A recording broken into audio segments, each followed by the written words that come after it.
Hello everyone, welcome to my YouTube channel Academy of Conceptual Education। सबसे पहले I would like to thanks all of you जिन्होंने अब तक channel को subscribe किया है और वीडियोस को लाइक किया है। Please do share the feedback in the comment section.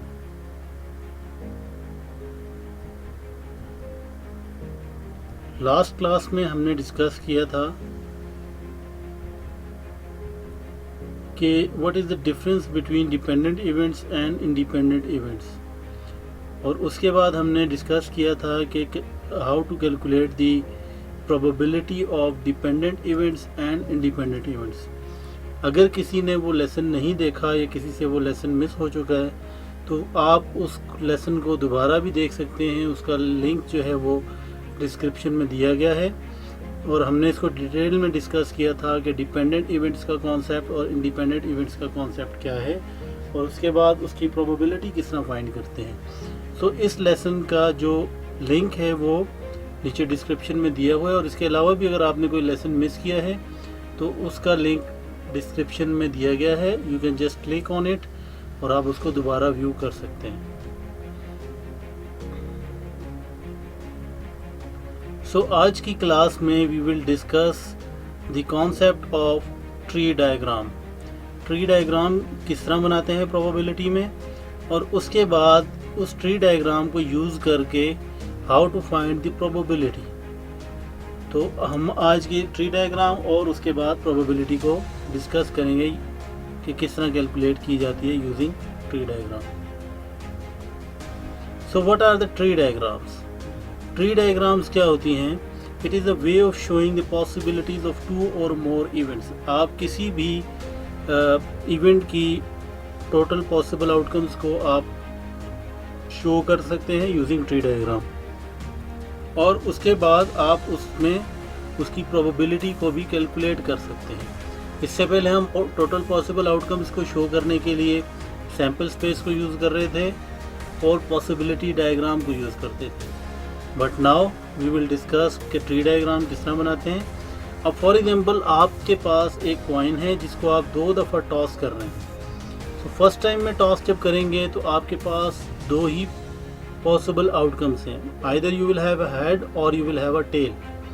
अब फर्स्ट हेड के आने के बाद जब आप उस कॉइन को दोबारा टॉस कर रहे हैं तो you will have, second time जब टॉस करेंगे so you will have again 2 ही पॉसिबल आउटकम्स हैं, either you will have a head और अ टेल। सिमिलरली जब टेल के बाद दोबारा कॉइन को अगर टॉस करेंगे तो तब भी आपके पास 2 ही पॉसिबल आउटकम्स होंगी, हेड और टेल।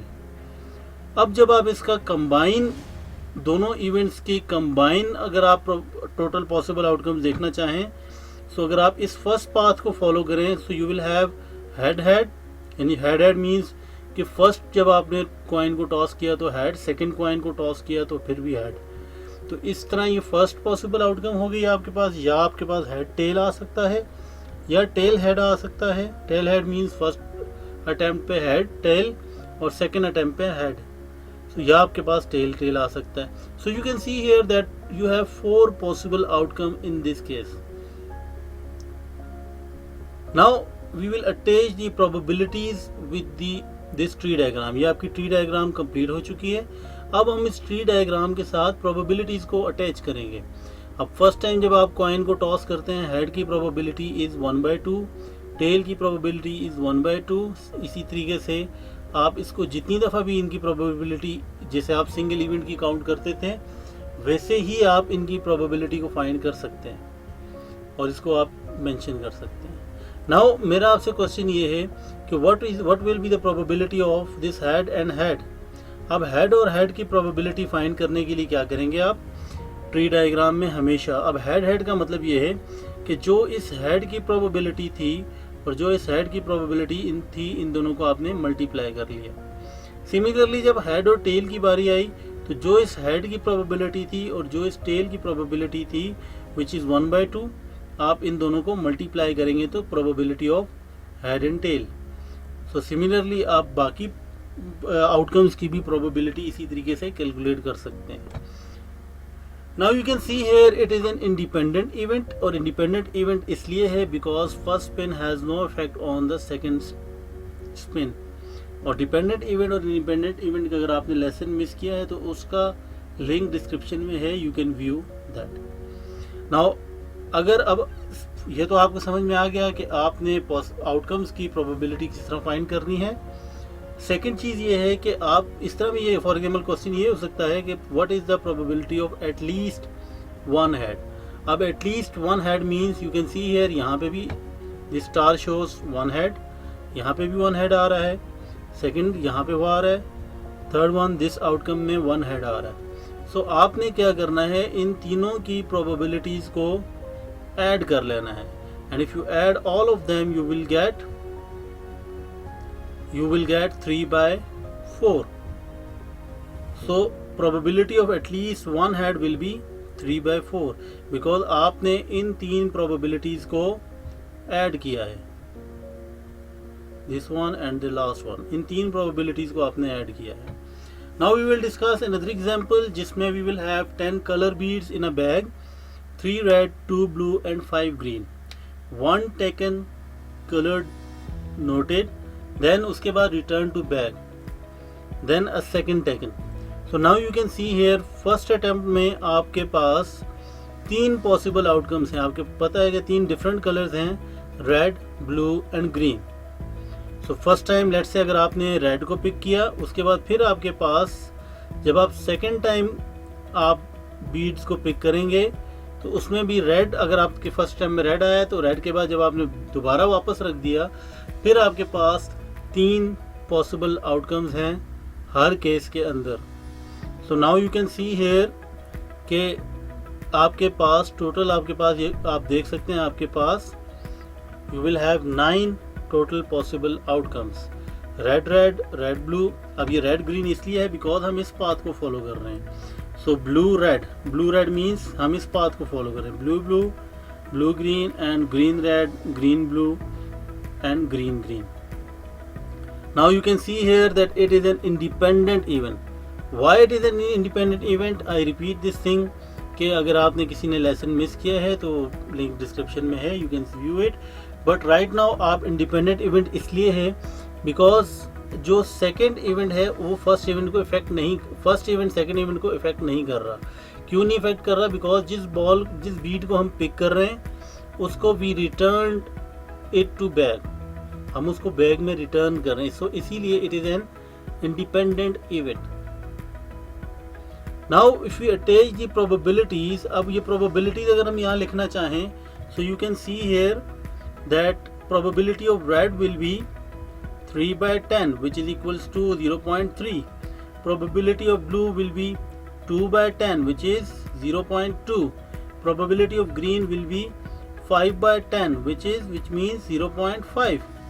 So अगर हम इनको डायरेक्टली ही लिख लें, डायरेक्टली अगर लिखें 0.3, 0.2, 0.5, सिमिलरली अगर बाकी केसेस में भी लिख लें, सो उसके बाद अगर आपसे पूछा जाए probability of red red, so you just need to multiply this probability into this probability. अगर प्रोबेबिलिटी ऑफ रेड ब्लू पूछा जाए so you have to follow this path, probability of red green पूछा जाए so you have to follow this part, 0.3 into 0.5 you will get the probability of red. Similarly अगर आप इसी तरीके से बाकियों की probability भी find कर सकते हैं। और एक इंटरेस्टिंग बात आपको ये पता है कि अगर आप किसी भी इवेंट की टोटल कंबाइंड probability कैलकुलेट करेंगे और उनको ऐड करें so it will be equals to 1 because probability की लिमिट आपको पता है फ्रॉम 0 to 1 होती है। 0 mean impossible and out, 1 mean 100% possible. So अगर आप किसी इवेंट को कवर कर रहे हैं और तो उसकी टोटल जो प्रोबेबिलिटी होगी वो। Similarly we will have another example, choose a meal. अब इसमें मेन कोर्स में आपके पास सैलेड, एग, पिज़्ज़ा, जबकि पुडिंग, आइसक्रीम और एप्पल पाई। नाउ इसमें अगर आप फर्स्ट मेन कोर्स में देखें तो आपके पास 3 चॉइसेस हैं और पुडिंग में देखें तो आपके पास हर दफ़ा में 2 चॉइसेस हैं। So S for salad, E egg और पी पिज़्ज़ा को शो कर रहा है एंड आई सी जो है वो आइसक्रीम को, एप्पल पाई ए पी से एप्पल पाई शो किया हुआ है। So now you can see here it is an tree diagram. Now इसके अंदर हमने प्रोबेबिलिटीज़ को जब अटैच किया so we will have the situation like this. अब आप किसी भी तमाम टोटल पॉसिबल आउटकम्स की प्रोबेबिलिटी इंडिविजुअली फाइंड कर सकते हैं। Now I would request all of you to please solve few exercise questions because अब हमने probability के टॉपिक को completely कवर कर लिया है with respect to mathematics 4024। आप D4 बुक ओपन करें, पेज नंबर 47 और इन एक्सरसाइज क्वेश्चन को सॉल्व करें। अगर आपको कोई भी प्रॉब्लम हो so you can discuss, you can ask it in the comment section। आप comment section में पूछें। We will discuss the concept of these questions। But I hope कि आपको सारे वीडियो लेसन्स देखने के बाद you can easily solve these questions।